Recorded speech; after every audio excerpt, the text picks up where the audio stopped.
Hi, my name is Dr. John Pettin, and I'm the Vice President of Clinical Documentation Improvement Services at LVHN. Today, I'll be talking about how to improve your clinical documentation to more accurately reflect the severity of illness of your patient and the excellent care you provide. There are 5 objectives for today's module. First, you should be able to describe the importance and impact of clinical documentation improvement. Second, you should be able to recognize the components and impacts of the 2 main DRG coding systems. Third, you should be able to recall common major comorbidities and complications, or MCCs, and comorbidities and complications. Fourth, you should be able to describe the effect documentation has on quality metrics. And finally, you should be able to recall our LVHN facility definitions. There are 5 main areas that clinical documentation affects. The first is quality metrics, which include risk of mortality, severity of illness, and hospital-acquired conditions. The second is reimbursement. The third is medical necessity, which includes length of stay and readmissions. The fourth is compliance. And the fifth is provider and hospital profiles, national rankings, and clinical outcomes. These outcomes are used by U.S. News & World Report, Health Grades, and Consumer Reports to identify the highest performing hospitals. Let's talk about how this works. When we talk about CDI, there are a few concepts to understand. The most critical is that clinical language is not the same as coding language.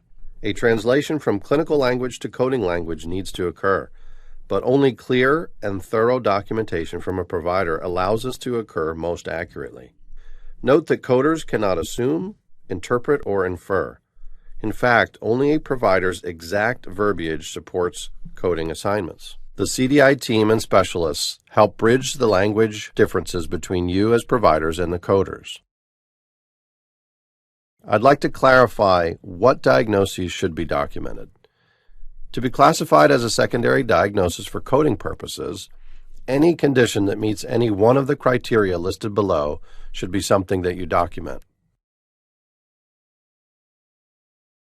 Coding is the transformation of your documentation into alphanumerical designations. An example is shown below, where the written diagnosis is translated into ICD-10 coding language. A DRG, or diagnosis-related group, is a system that classifies clinically similar groups with similar consumption of hospital resources and length of stay patterns. One DRG is assigned to every inpatient stay based on clinical documentation of a principal diagnosis coupled with secondary diagnoses. Let's look at the 2 components that comprise the DRG. The first component is the principal diagnosis, which is the chief reason that precipitated the patient's admission to the hospital. The second component of the DRG is documented CCs, or comorbidities and complications, or more severe diagnoses known as major comorbidities and complications, or MCCs. Each DRG has an assigned value for expected length of stay and reimbursement. The DRG also determines the severity of illness and risk of mortality scores, among other quality profiles.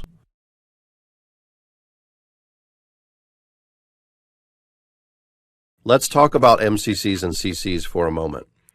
These are special diagnoses with special wording that are deemed by CMS to require increased resource utilization, extend the length of stay, raise mortality index, and change the DRG weight. Each DRG has a relative weight which reflects the average hospital resources used, severity of illness, and it sets reimbursement. As you can see, adding MCCs and CCs can justify a longer length of stay and a higher rate of reimbursement. Your identification and documentation of MCCs and CCs help reflect how complex your patient really is and why they require more resources or have a higher risk of mortality or reimbursement. We talked about MCCs and CCs earlier. Here is a list of some of the most common MCCs. Some of the most frequently encountered include acute hypoxic or hypercapnic respiratory failure, encephalopathy, end-stage renal disease, sepsis, and shock specified as septic, cardiogenic, hypovolemic, etc. And here are some common CCs. Some of the more frequently encountered ones include acute blood loss anemia, AKI or acute kidney injury, CHF specified as chronic, systolic or diastolic, and morbid obesity with BMI over 40. Now that we have a general idea of MCCs and CCs, let's take a look at how knowing the right terminology can help better reflect your patient's severity of illness and help you get full credit for the care you provide. For a patient with CHF, simply listing CHF does not lead to appropriate credit. Documenting more specificity, such as systolic CHF, or better yet, acute systolic CHF, if appropriate, will yield more credit. Another example is a patient with altered mental status, which doesn't provide credit for your care. Indicating a patient has an acute delirium or encephalopathy, if appropriate, will better reflect the true severity of illness of your patient. Please note that, in general, using the word insufficiency does not accurately reflect the level of care you are providing. Let's try putting this all together. Let's say you admit a patient with a 2-day history of progressive shortness of breath and worsening lower extremity edema. You diagnose acute on chronic systolic CHF. He's in the hospital for 2 days, diuresed, and sent home. Now let's say you admit another patient with the same admitting diagnosis, except that in addition to diuresis, this patient is placed on BiPAP for acute respiratory failure, admitted to the ICU, and treated for acute kidney injury due to a creatinine rise from baseline of 1.0 to 2.2. She is hospitalized for 4 days before being discharged home. Each of our patients is assigned the principal diagnosis of CHF. However, our second patient was obviously more complex and the sicker of the two, had a longer length of stay, and required more resources to treat her, and that's where you come in. No one knows these differences unless you document them. Therefore, the first patient is assigned to DRG 293 CHF without CC or MCC with a lower reimbursement and expected length of stay of just 2.6 days. Since acute respiratory failure and MCC was treated and documented, our second patient is assigned to DRG 291 CHF with MCC with more than twice the reimbursement and a length of stay of 4.6 days. If a similar patient had a CC but not any MCCs, they would be assigned to DRG 292 with length of stay and reimbursement somewhere between the first two. Now that we understand the importance clinical documentation has on length of stay expectations and reimbursement, let's take a closer look at how documentation affects quality measures such as expected mortality. In this example, Dr. A's documentation focuses on symptoms such as tachypnea, shortness of breath, hypotension, and includes nonspecific documentation such as ABG abnormal, and finally lacks any associated diagnoses. Dr. B's documentation of the same patient is far more specific: acute respiratory failure, acidosis, cardiogenic shock. As you can see, based solely on their respective documentation, Dr. A's patient has an expected mortality rate of 1.7%, but Dr. B's is 36.3%. Keep in mind, this is documentation on the exact same patient.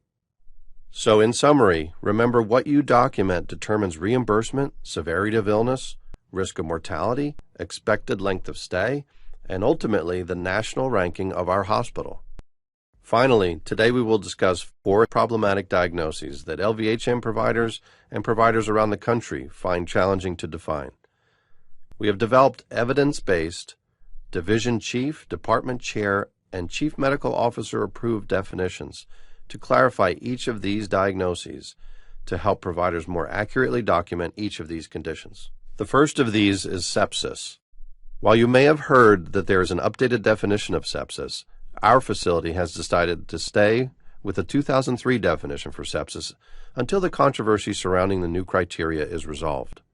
Criteria include at least 2 SIRS criteria, as indicated here. Notice that the source of infection can be suspected. It does not have to be proven or identified in order for you to diagnose sepsis in your patient. Also, please note that your documentation should state that the patient is sick, ill, toxic appearing, or have similar wording. Next is acute respiratory failure. Acute respiratory failure is defined by the presence of 2 or more of the following criteria: any incremental increase or uptitration of support including high-flow oxygen via nasal cannula, meet these criteria and can be diagnosed as acute respiratory failure. The patient does not have to require mechanical ventilatory support to qualify. Next is encephalopathy. The National Institute of Health's definition of encephalopathy is a diffuse disease of the brain that alters brain function or structure. The hallmark of encephalopathy is an altered mental state. Blood tests, CSF studies, imaging, EEGs, and similar diagnostic studies may be used to differentiate the cause. Some of the causes are shown below. For this definition, as well as others, a more complete definition can be found at the LVHN intranet site. Remember, consider using encephalopathy instead of altered mental status in your documentation to receive credit for the care that you provide. Lastly is AKI, or acute kidney injury. AKI may be defined by any of the following criteria, but perhaps the most common is the first one: an increase in serum creatinine of greater than or equal to 0.3 milligrams per deciliter within 48 hours in a euvolemic patient. Again, consider using AKI instead of renal insufficiency in your documentation, as insufficiency will not provide you credit for the care you provide. Thank you for your attention today. If you have any questions, please feel free to contact the Clinical Documentation Improvement Program.